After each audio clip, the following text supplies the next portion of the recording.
일상을 위한 하브루타 학습 가능성 연구라는 논문을 이제 발표해 주신 김리현 박사님과 함께 하브루타 이야기를 우리가 하고 있습니다.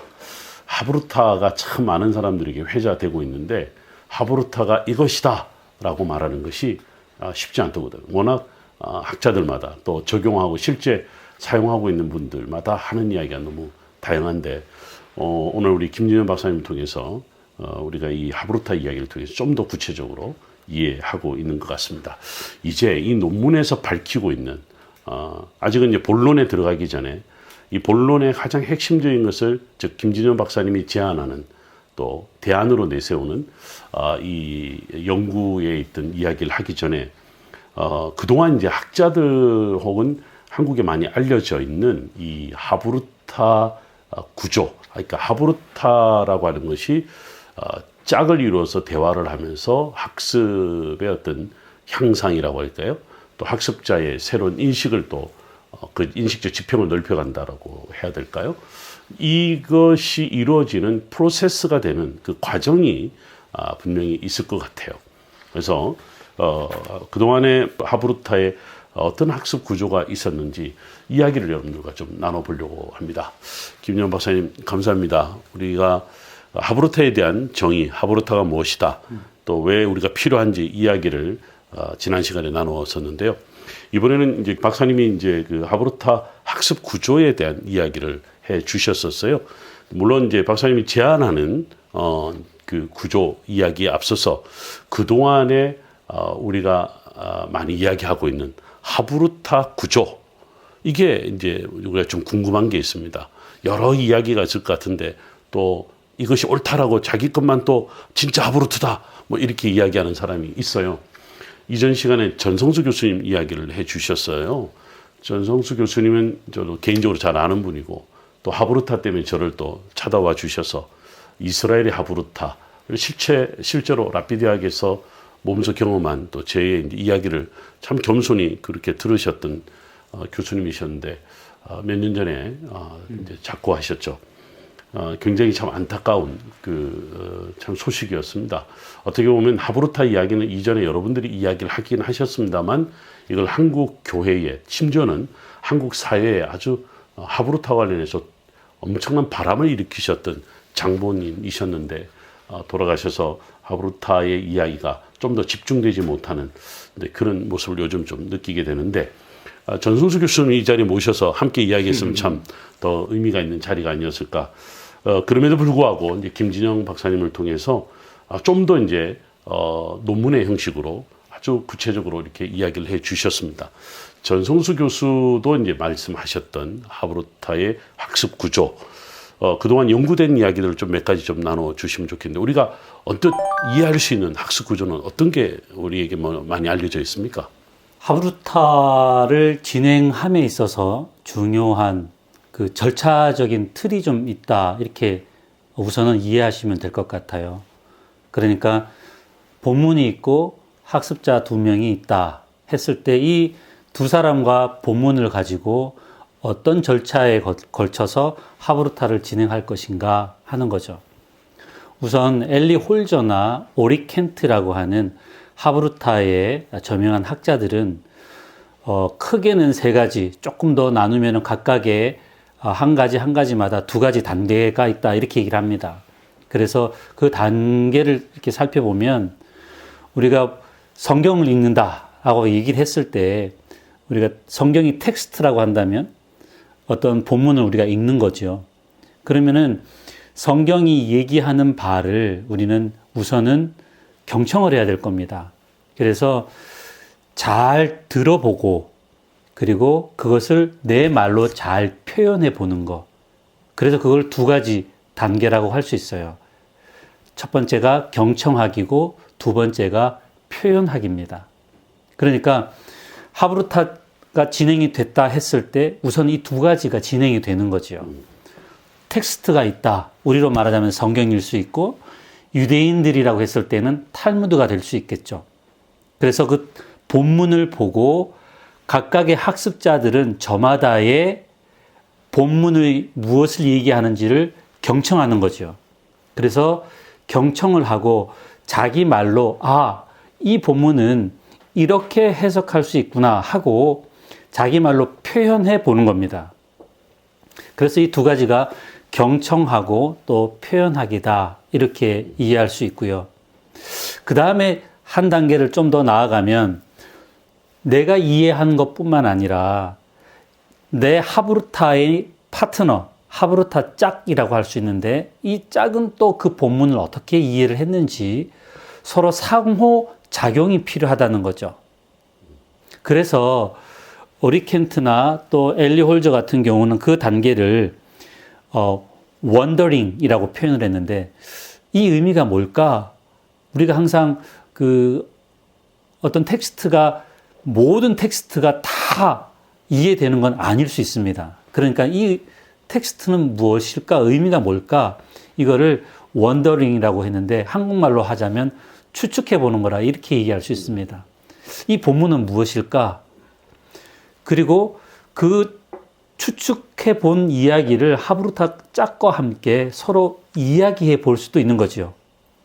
나는 이 본문이 이렇게 이해되는데 너는 이 본문이 어떻게 이해되니? 그러면은 나의 이해가 상대방의 이해와 간격이 생길 수도 있다는 얘기죠. 그런 상호작용을 통해서 어떤 해석이, 어떤 설명이 조금 더 설득력이 있을까? 그런 과정을 통해서 좀 더 나은 설명을 한 해석에 대해서는 지지를 해주는 겁니다. 서포팅을 하는 거죠. 그런데 내 해석과 다른 친구의 해석이 항상 같을 수만은 없다는 게 관건입니다. 이랬을 때는 어떻게 하는 것인가? 서로 챌린징을 하는 겁니다. 다른 말로 하면 반박해 보는 겁니다. 나는 이렇게 생각하는 이유가 이러한 근거 때문에 이렇게 생각하는데 너는 어떤 근거로 나와 다른 견해를 가지고 있느냐라고 질문해 볼 수 있죠. 이런 상호작용을 통해서 사실은 하브루타라고 하는 그 어떤 교육의 방식들이 주는 강점들이 있다는 거죠. 처음에 말씀드린 대로 소통력이 생기는 겁니다. 그리고 소통력뿐만 아니라 그 사고력이 생기는 거죠. 어떤 생각이, 어떤 해석이 조금 더 설득력이 있을까? 그러면서 서로 상호 대화를 하다 보니까 관계성이 조금 더 향상되는 그런 기회가 될 수도 있다는 겁니다. 뿐만 아니라 상대방이 물질이 아니고 사람이기 때문에 대화를 하면서 상대방에 대한 예의를 생각할 수도 있는 거죠. 상대방의 견해에 대해서 때로는 반박할 수도 있지만 때로는 지지해 줄 수도 있다는 겁니다. 이러면서 상대방에 대한 어떤 윤리적인 관계성도 생각해 볼 수 있는 겁니다. 그래서 정리를 하면 하브루타는 이렇게 경청하기, 표현하기, 그리고 추측하기, 그리고 상대방의 이야기에 집중하는 것도 필요합니다. 그래서 집중하기도 필요하고요. 그 다음에 남은 두 가지가 뭐냐 하면 상대방의 이야기에 지지할 수도 있고 때로는 상대방의 이야기에 반박할 수도 있다는 겁니다. 이렇게 전체적으로 하브루타의 구조는 6가지의 단계를 거쳐서 하브루타가 진행된다. 이렇게 볼 수 있습니다. 요거를 우리 성경 공부라든지 개인적으로 성경을 읽을 때 조금 적용해 볼 수 있는 단계를 생각해 본다면 이렇게 크게 볼 수 있습니다. 첫 번째는 해석하는 거죠. 본문을 해석하는 겁니다. 해석하기 위해서는 여러 차례 읽어야 되기도 하고 또 나 스스로 질문하기도 하지만 상대방에게 질문하기도 하고 그러면서 상호작용 속에서 조금 더 좋은 설명을 찾아내고 또 해석을 찾아내는 거죠. 그렇게 해서 해석을 하고 그리고 난 다음에 그렇게 설명해낸 그리고 그렇게 해석해낸 본문을 가지고 그 본문을 가지고 때로는 상호 간에 좀 더 나은 설득력 있는 해석을 찾아내기 위해서 서로 대화할 필요가 있겠죠. 그래서 대화하기도 필요하고 그리고 그 대화 가운데 서로 지지하고 때로는 반박하고 그러면서 나중에는 어떤 해석이 우리 삶 가운데 가장 이상적일까? 이렇게 서로 평가해보는 그런 시간을 갖는 것도 우리가 적용해 볼 수 있는 구체적인 현실에 맞는 성경 공부의 방법이지 않겠는가 이렇게 생각해 볼 수도 있겠습니다. 네, 감사합니다. 이 박사님 말씀에 하브루타가 이야기하는 절차적 틀, 이제 주로 이제 선생님들이 쓰는 이제 학자들이 쓰는 용어이긴 한데 우리도 좀 이런 용어가 좀 익숙해지면 좋겠습니다. 절차적 틀이라고 하는 말, 좀 더 구조를 이해하는 데서 아주 쉽게 이해되는 용어인 것 같은데요. 제가 우리 김리원 박사님 이야기를 들으면서 성경학자인 제가 뭐가 지금 떠오르냐면 그 에스라 느헤미야 시대에 성경을 어떻게 보면 낭독하고 해석하고 깨닫게 했다라고 하는 이 성경 구절이 생각이 나요. 느헤미야 8장 8절에 나오는 말씀인데 제가 요즘에 이제 코로나 시대에 우리가 성전에 모일 수 없다, 즉 예배에 모임이 올 수 없다. 이럴 때 우리는 어떻게 신앙생활을 유지할 수 있는가? 많은 분들이 저에게 질문하면서 성경 공부를 해야 되죠 라고 이제 하는데 저에게 그래서 성경을 어떻게 읽을까요? 또 성경을 어떻게 할까요? 뭐 이런 질문을 참 많이 해 주셨어요. 그런 이야기를 하는 가운데 제가 바벨론 포로 시기 때의 성전 제사가 사라졌는데 이때 그들은 성경을 쓰기 시작했고 성경을 읽기 시작을 했고 성경을 해석하기 시작했다. 그리고 이제 깨닫게 했다. 특별히 이제 이와 관련해서 성경은 에스라 시대다 이렇게 표현을 해요. 그래서 오늘날 유대교라고 우리가 가르칠 때 유대교의 시작은 바로 에스라다 이런 이야기를 해요. 그럼 유대교라고 하는 종교, 오늘날 우리 이스라엘 종교를 이야기를 할 때 유대교라는 종교는 성경을 읽는다, 쓴다, 읽는다, 낭독한다, 그리고 해석한다, 깨닫는다. 물론 이게 프로세스는 아니지만 절차적 틀은 아니지만 성경으로 성전이 없는 시대에 어떻게 살아갈 것인가라고 했을 때 새롭게 제안된 그런 하나의 공부였거든요. 성경 공부 방식이었는데 지금 우리 김지원 박사님 이야기를 들으면서 유대인들이 그렇구나. 바벨론 포로 시기 때에 성경으로 살아가던 그들이 지금 6가지 절차를 이야기를 해 주셨는데 성경을 제사 드릴 때는요. 성경을 읽을 필요가 없어요. 왜냐하면 제사장들이 성경을 읽어주기도 하지만 제사를 드리는 걸로 사실은 다 해결됐거든요. 근데 제사를 드릴 수가 없으니까 그러면 이제 성경이 이제 어떻게 보면 대안이 된 거죠. 그러면 성경을 들어야 되는 거죠. 그러니까 경청하기. 그 다음에 성경에 대해서 해석했다라고 할 때 성경을 표현한다. 이야기를 했단 말이죠. 그 다음에 깨닫게 했다라고 하는 이 이야기에 있어서는 지금 오늘 이제 우리 박사님 말씀하신 것처럼 추측하기, 집중하기, 지지하기, 반박하기. 이 모든 상호작용, 인터액션을 통해서 어떻게 보면 성경을 깨닫는다. 이런 말이 되네요. 성경학자로서 한 가지 여기서 좀 여러분들에게 강조하고 싶은 것은 해석하다라고 하는 그 느헤미야 8장 8절에 나오는 이 말이 히브리어로 페루심이라고 말해요. 여기서 나온 말이 바로 바리새라는 말이기도 하죠. 그래서 여기서 나중에 후대에 심지어는 이제 AD 70년 로마에서 성전이 파괴됐을 때 그때부터 등장하는 유대교는 우리가 랍비 유대교다 이렇게 말을 해요. 그러면 랍비 유대교는 당연히 성전이 없는 시대니까 탈무드 학교에서 성경을 이런 절차적 틀을 가지고 성경을 가르치면서 디아스포라 생활의 상실에 빠진 많은 유대인들에게 성경으로 살아가는 그야말로 대안적인 어떤 신앙의 모습을 보여준 게 아닌가. 그렇게 보면 오히려 하브루타는 모일 수 없을 때, 성전 제사를 드릴 수 없을 때, 이스라엘 역사가 늘 그렇게 뿔뿔이 흩어지고, 그리고 이스라엘이라는 나라가 유지되기가 그렇게 어려운 현실을 보면 하브루타는 역사 속에 늘 있었던 것 같습니다. 그런 부분에서 오늘 김지원 박사님의 어떤 이 기존의 하브루타의 절차적 틀 6가지는 성경을 공부하는 데도 굉장히 우리에게 중요한 하나의 절차적 구조라고 이야기를 할 수 있을 것 같습니다. 네. 점점 듣다 보니까 흥미롭고 또 성경학자인 저에게도 굉장히 아주 이 하브루타 이야기가 좀 더 구체적으로 와닿고 성경을 가르친 저에게도 어떻게 가르쳐야 되겠다. 또 여러분들도 아마 성경을 가르치는 선생님의 입장에서 보면 아마 이 절차적 틀을 좀 더 익히면 참 좋겠다라는 생각이 들기도 합니다. 그러면 지금 이제 우리 지난 시간에 우리 나눴을 때 하브루타의 절차적 틀을 좀 더 익숙하게 배우면 수학 공부하는데도 도움이 되겠죠. 물론이죠.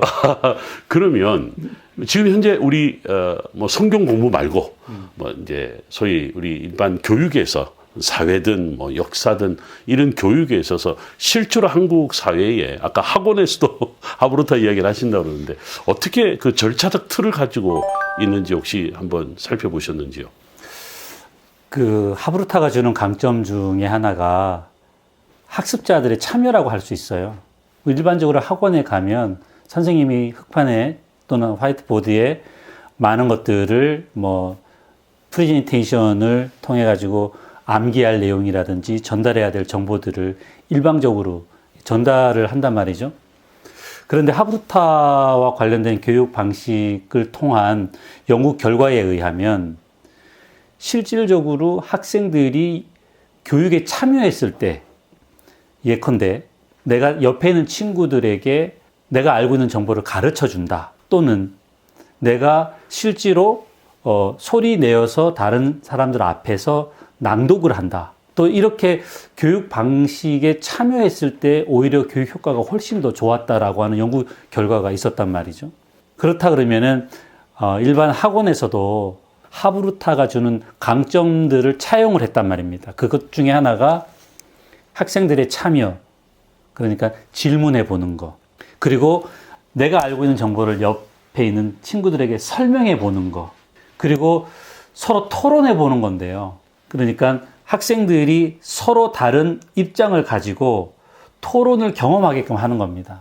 그래서 누구의 이야기가 더 설득력 있는지를. 그래서 예를 들면 수학이라고 하는 이 교과의 문제를 풀어가는 방법이 딱 한 가지만 있는 것은 아니란 말이죠. 어떤 방식을 통해서 풀어나가는 것이 좀 더 효율적으로 풀어낼 수 있는지를 팀을 나누어서 어떤 방식이 더 좋은지를 찾아내고 그것을 소개한다든지, 그리고 영어 같은 경우도 일방적으로 선생님들이 가르쳐 주는 것이 아니고 학생들이 어느 부분을 앞에 나와서 다른 학생들에게 가르쳐 준다든지, 서로 대화를 하게끔 해서 텍스트를 익힌다든지, 이런 방식으로 학생들의 참여를 더 높이는 방법으로 해서 하브루타가 학원가에 많이 차용되고 있다, 이렇게 볼 수 있습니다. 그래서 하브루타가 주는 장점을 다시 한번 말씀드리면, 지금 잠깐 말씀드리고자 하는 내용은 조금 민감한 사안일 수도 있는데, 하브루타가 모든 것에 다 능사는 아니다. 그게 무슨 말이냐 하면, 하브루타의 좋은 장점들이 있기는 있습니다. 그렇지만 이 결과가 너무나 개방적이기 때문에 선생님에 의해서 잘 이렇게 지도가 이루어지지 않으면, 왜 우리 그런 표현 쓰잖아요. 사공이 많으면 배가 산으로 간다. 그 말은 무슨 말이냐 하면, 잘 지도가 이루어지지 않으면 세워놓은 교육 목적이라든지 교육 목표를 달성하기가 쉽지 않다 하는 그런 부분을 좀 이해해야 될 필요가 있고, 또 오늘날 한국 사회에서 많이 차용하고 있는 하브루타의 어떤 그 긍정적인 강점들을 차용을 하고 있는데, 너무 결과 중심에 초점을 맞춰서 차용하지 않았으면 좋겠다 하는 그런 바람이 있습니다. 이게 무슨 말이냐 하면, 사실은 학원은 결과를 산출해야 되는 하나의 집단이란 말이죠. 그러니까 약간 성적을 올려야 되고, 학생들의 성적이 그 결과가 돼서 단기간에 뭔가 이렇게 연출을 해내야 되는 그런 말하자면 사명이 있는 집단이란 말이죠.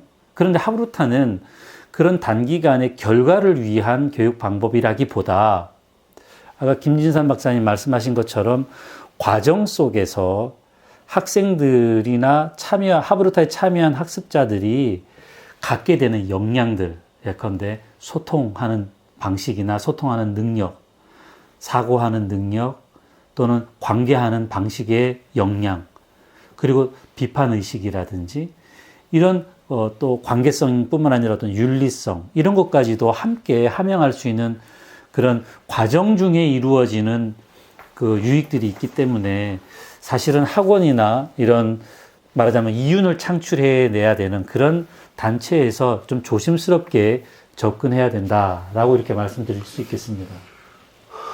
결론적으로 지금 말씀하신 결론은 결국은 학원은 하부르타를 하면 안 되네요.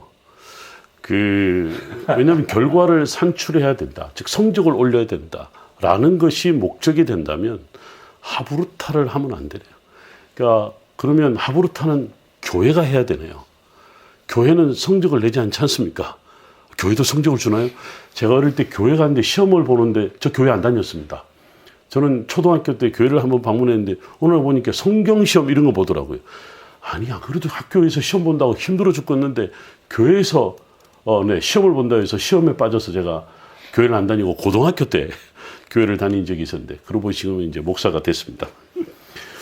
저는 김연 박사님의 논문 중에서 홀즈와 켄트의 이제 이해에 의하면 하고 이야기했을 때 그들이 제안한 순환적 역동이란 말에 굉장히 사실 공감이 됩니다.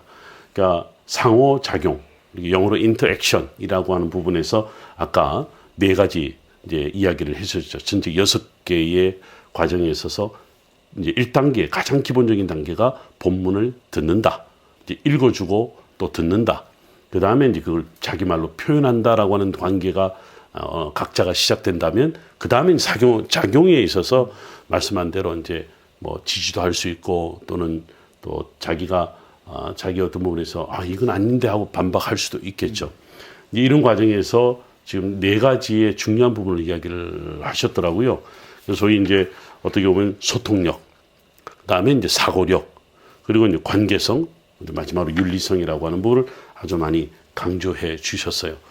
근데 제가 이제 우리가 하부르타 구조에 대한 이야기를 이제 마무리를 좀 하면서 아까 선생님의 역할에 아주 초점이 좀 맞춰져 있는 것 같은데 선생님이 처음에 시작할 때 평가라는 용어를 쓰셨어요.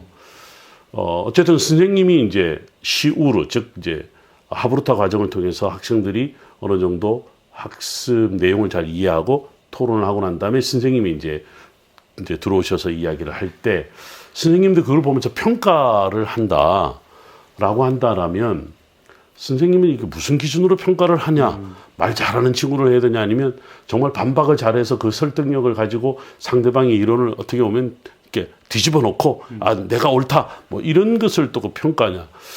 이렇게 되면 역시 또 하부르타의 어떤 아까 말했던 것처럼 학원은 하부르타 하면 안 되냐 할 때 평가라고 하는 것이 문제가 되니까 제가 이제 그런 우선 이야기를 했습니다만 그 평가, 선생님들의 평가라고 하는 것은 또 어떻게 보면 또 정답을 찾아가는 하부르타가 있을 수 있잖아요. 그러면 이제 정답을 잘하는 사람을 평가할 것인가. 이게 항상 보면 교육 현장에서 이제 문제가 되는 것 같아요. 그래서 보면 이게 결과를 얻어낸다, 평가를 얻기 위해서 한다라기보다는 이제 이 과정을 통해서 약간 4가지 강조하셨던 어떻게 보면 소통을 잘한다, 관계성을 이어간다. 그리고 이제 어떻게 보면 그 과정에 있어서 본인들이 얻게 되는 윤리적 가치, 뭐 이런 부분들 여러 가지를 이야기를 할 수 있을 텐데 마지막으로 이제 이 과정 구조에서 평가라는 부분에 대해서 김연 박사님의 의견은 어떻게 생각하십니까? 사실 하부르타에서 우리가 좀 잘 접근해야 되는 부분이 이 평가와 관련된 부분입니다. 왜냐하면 우리는 평가 그러면은 선입견을 좀 가지고 있어요. 그러니까 줄 세우는 식의 어떤 평가. 그런데 하부르타에서 중요한 것은 평가의 기준이 좀 다양화돼야 될 필요가 있습니다. 예를 들면 하부르타에 학습자들이 적극적으로 참여했었는가를 물어볼 수 있어야 된다는 거죠. 하부르타 과정 속에서 소외되는 사람이 있으면 안 돼요. 그래서 3명이 할 수도 있고 5명이 할 수 있는데 왜 하부르타는 2명이 하는가 했을 때에 꼭 우리가 얘기를 하다 보면 3사람이 얘기하면 2사람이 얘기하는데 한 사람이 소외가 잘 돼요. 그리고 목소리 큰 사람이 이긴다. 맞습니다. 목소리 큰 사람이. 그리고 좀 더 본의 아니게 영향력을 가지고 있다라고 은연중에 뭐 잠재하고 있는 그런 힘들에 의해서 어떤 견해들이 이끌려가는 그런 오도되는 그런 식의 어떤 현상도 나타날 수 있단 그래서 말이죠. 짝을 이루는 게 네. 좋겠군요. 그래서 서로가 내 얘기를 그래서 하브루타의 아까 그 6가지의 단계 중에 보면 집중하기라고 하는 단계가 있는데 상대방이 하는 이야기에 집중을 해야 된다는 거죠. 그래야 경청이 잘 이루어진다는 겁니다. 그래서 그 하브루타에 있어서의 평가는 적극적으로 참여했는가, 그리고 하브루타 과정 속에 누구 한 사람 소외된 건 아닌가, 그리고 하브루타의 어떤 서로 상호 대화하거나 토론하는 과정 속에서 일방적으로 한 사람만 얘기한 건 아닌가. 근데 이런 평가들을 선생님들이 물론 하브루타의 원래 환경 속에서는 보이지 않는 것 같으나 선생님들이 지켜보고 있다는 거죠. 또 한 가지 중요한 평가는 뭐냐 하면 우리는 정답을 찾아내는 것에 익숙해 있다 보니까 누구의 말이 더 정답인가에 관심이 있지만 사실 하브루타는 그 과정 속에서 충분히 누구의 이야기가 더 설득력이 있었는가를 생각해 보게끔 하는 거죠. 그러니까 왜 이것이 정답이라고 생각하는가 라고 질문을 했을 때 책에 나와 있으니까요, 또는 누가 얘기했으니까요, 이런 차원이 아니고 스스로 그렇게 정답을 찾아낸 이유를 얘기할 수 있어야 된다는 거죠. 그렇게 해서 그런 과정을 통해서 정답을 찾아냈는가, 상호 간의 대화를 통해서 더 설득력 있는 답을 찾아냈는가, 이런 것에 대해서 점검을 하는 것이 하브루타의 그 평가라고 할 수 있어요. 우리가 아까 대화 중에 그런 이야기도 있었습니다. 혼자 우리 소위 큐티라든지 또는 개인적으로 성경 공부를 하는 그런 방식이 있을 수 있거든요. 그런 과정 속에서도 정답을 찾아낼 수 있어요. 그런데 하브루타가 얘기하는 정답은 내가 생각해낸 그것이 정답으로 바로 이어지는 그런 차원보다는 내가 생각해낸 정답이 다른 사람이 생각해낸 정답하고 간격이 있을 수 있다는 거죠. 그 간격이 있을 때 어떤 생각이 좀 더 설득력 있는 생각일까? 이것을 찾아내는 과정을 중요시 여기는 것이 하브루타이기 때문에 일방적으로 문제를 풀고 그 문제에 대한 답을 쓰고 그 문제에 대한 답에 대한 성찰을 통해서 나를 성장해 가는 이런 차원보다는 나와 함께한, 나와 생각이 다른, 나와 문화가 다른 사람은 또 다르게 어떻게 생각하는지에 그 각각의 그 관점의 간격들을 서로 조율해 가면서 얻게 되는 그런 아까 말씀드린 대로 그 소통력이나 사고력이나 또는 관계성이나 또는 어떤 인간에 대한 윤리적인 그런 가치들, 이런 것들을 함양할 수 있는데 유익한 그런 부분에 있어서는 다른 성경 공부와는 좀 차별화가 있지 않겠는가, 그런 생각을 하게 됩니다.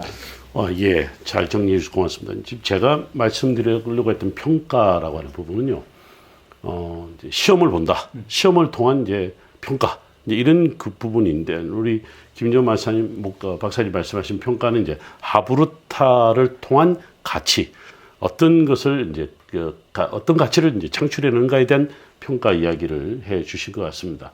한 가지 참고적으로 이스라엘이라고 해서 교육이 참 잘 되어 있다, 꼭 그렇지는 않은데요. 그렇지만 제가 이스라엘에서 유대인들과 살아오면서 어떻게 보면 좋은 대학을 간다, 좋은 직장을 얻는다라고 하는 것은 아주 개인적인 역량입니다.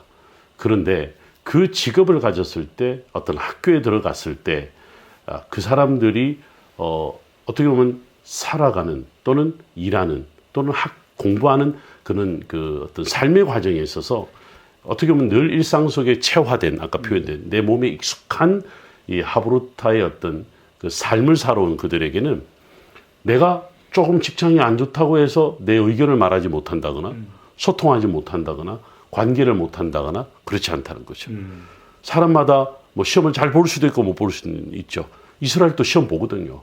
아까 말했던 그런 평가를 다 한단 말이죠. 근데 그 평가를 가지고 사람들이 어떻게 보면 그 시험을 본 그 평가 기준을 가지고 사람이 잘 살았다 이렇게는 유대인들은 말하지 않거든요.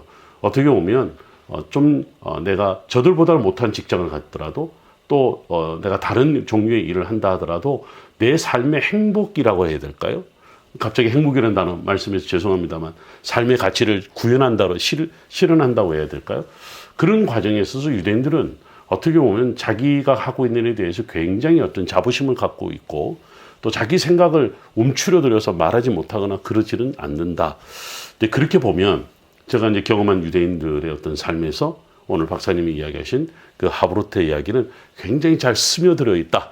이런 생각이 들기도 합니다. 오늘 우리 두 번째 만남에서 이제 일반적으로 이야기가 되는 하브루타의 어떤 절차적 틀, 아까 이제 홀저 교수와 이제 켄트 교수 이야기했는데 이 두 분 다 사실은 유대인들이거든요. 네.